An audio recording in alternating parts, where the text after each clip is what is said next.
Beneath the sky, so clear and blue, we paused to honor, brave and true, the ones who stood, the ones who gave, the heroes strong, the hearts so brave. Through sorrow's weight our spirits rise, with hope that never fades or dies. Together still, we choose to say, we will remember Patriots' Day.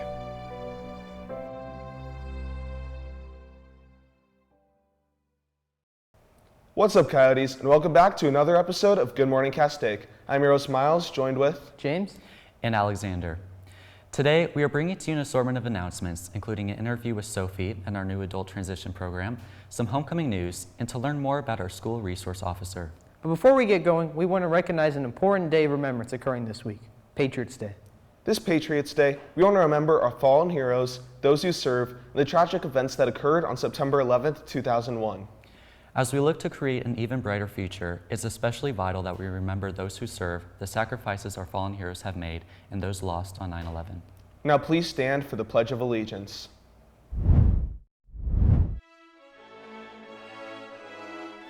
Please stand for the Pledge of Allegiance. I pledge allegiance to the flag of the United States of America and to the republic for which it stands, one nation, under God, indivisible, with liberty and justice for all. Please be seated. Hello, my name is Claire Engels, and I am currently serving as your Hart District Student Board Member and Chairperson for the Santa Clarita Youth Commission. For all students interested in law, civic engagement, social justice, or simply making a positive impact in your community, I encourage you to join the Santa Clarita Youth Commission. A youth commission is a group of young people who share their voices directly with city officials.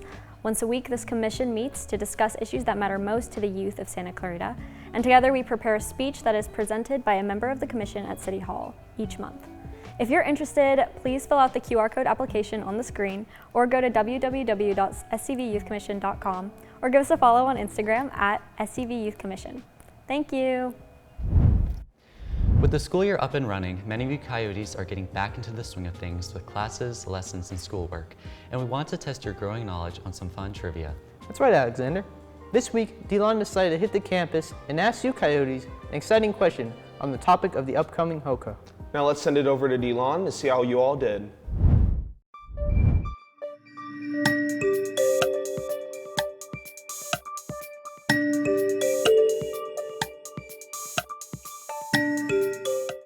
So the main genres in 1999 at Coachella were grunge and pop and some R&B and rap. All right, I wasn't born in 1999, but I would probably say R&B. I think that the first type of music played at the 1999 Coachella was like folk, maybe electronica, country, something like that.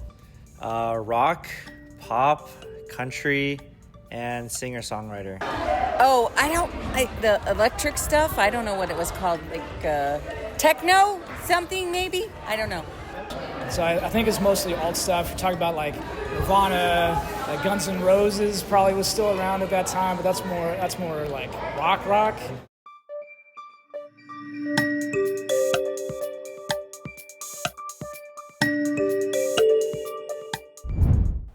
It's nice to see everyone have fun with some GMC trivia. Hopefully we can come back soon and do it again. I'm impressed at how many got it right in such a quick time. I'm not sure if I could do that. As we continue, let's head over to Basti to see what he has for our weekly announcements. Basti? Thanks, Miles. To kick us off, the California State Board of Education is accepting applications for the 2026 to 2027 Student Board Member position. Students who qualify should submit their applications to the CDE Student Board Member Recruitment webpage or to sbe@sbe.ca.gov no later than 5 p.m. on September 19th. This week is National Suicide Prevention Week. Swing by the Coyote Bowl today at lunch to participate in the You Matter painting activity. Be sure to take a look at the other activities in this week in honor of suicide awareness. The Val Verde Park Recreation Services is looking for cheer coaches for 2 divisions, minis, and juniors. They will accommodate different schedules. Be sure to register if you're interested, and league begins on September 20th. Castaic Track is interested in students hoping to train for the LA Marathon with students off and running, or the SOAR. If you're interested, sign up by October 3rd when training starts. The Castaic tennis team is hosting a fundraiser at the Valencia, California Pizza Kitchen starting tomorrow. Presenting their flyer will donate 20% of all orders towards Castaic tennis, so be there to show your support.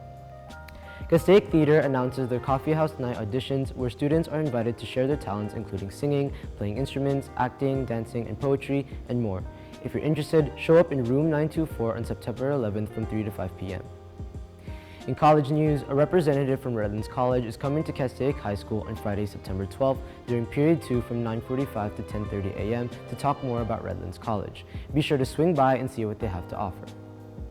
Lastly, the Hart District College Fair is being held on September 15th at the Valencia High School campus. Here, students will be able to explore educational and career options by meeting with different representatives and learn more about the different CTE programs offered in the district. The Big Ten Academic Alliance Q&A panel will be held in the library at 5 p.m. and the fair itself will be in the gym from 6 to 8 p.m. Be sure to bring a student ID. Well, that's all I have for this week, Coyotes. Let's send it back to the hosts. Thanks for those announcements, Basti. It's really great hearing about what's happening on campus and staying updated on the current trends. That's right, Miles. From sports to the arts to homecoming preparation, a lot has occurred on campus in the past few weeks. However, some may have noticed a new and exciting addition to Castaic High.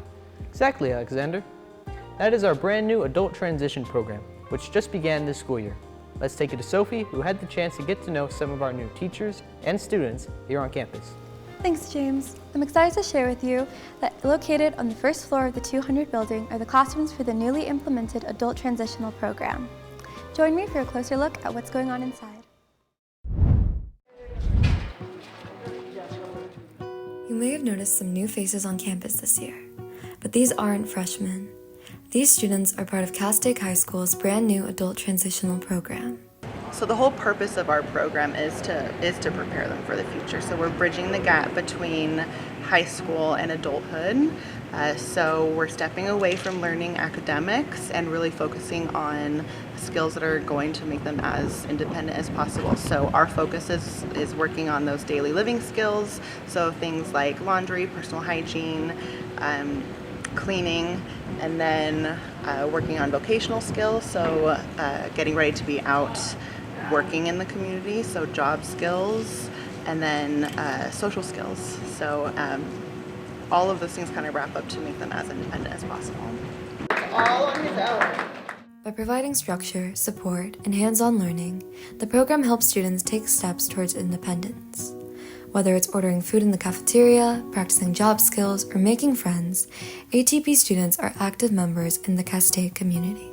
Not every day or no day is like the other, really. We do try to stick to a routine, but we have to stay flexible. Right now we are going out in the community 4 days a week.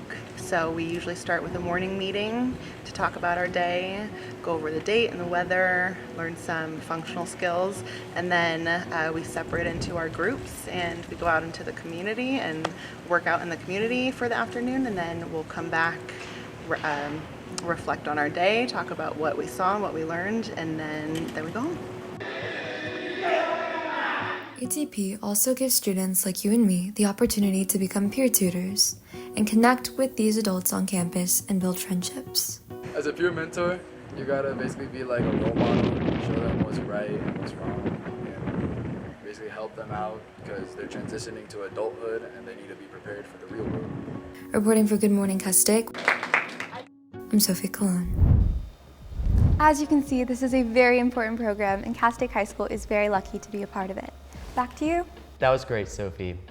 I have to say, it's really cool to see some new students here on campus. Now, I was wondering, for the students who are wanting to volunteer and become peer tutors, do they receive some sort of student service credit or grade for what they're doing? Yes, you do get a grade for it. Think of it as a student service. If you're interested in becoming a peer tutor, talk more with your counselor. Well, thank you, Sophie, for the segment. Now, let's send it over to Kara to learn more about our school resource officer. I'm Deputy Justin Flanagan. I'm the newly assigned Castaic Resource Deputy. Prior to being here at Castaic, I worked patrol here at Santa Clarita for the last 3 years. And I'm here for you guys and the security of the campus and any law enforcement needs. I'm always out and about during breaks and stuff like that. As far as email, I do have an email. It's jflanagan at the Hart District. So I can be contacted through email. My door's always open. Anytime I'm here, I bounce between here and the middle school. Staff here wanted to talk a little bit about e-bikes. It's kind of a big topic throughout the Santa Clarita Valley. Everybody likes them, they're cool, you know, I think they're super cool, right? But it's a big thing and a big safety hazard right now. A lot of people have like those Sur-Rons and stuff like that, which are not allowed to be ridden on the street whatsoever. It's actually considered a full-blown motorcycle and requires a motorcycle license. So I know there's kids that ride e-bikes up to school and stuff like that, so that was kind of the district's wanted to touch base a little bit on that and the safety between it, like wearing helmets and stuff like that at the same time. And with that, this episode of Good Morning Castaic comes to a close. I'm glad to see everyone is excited for this next month.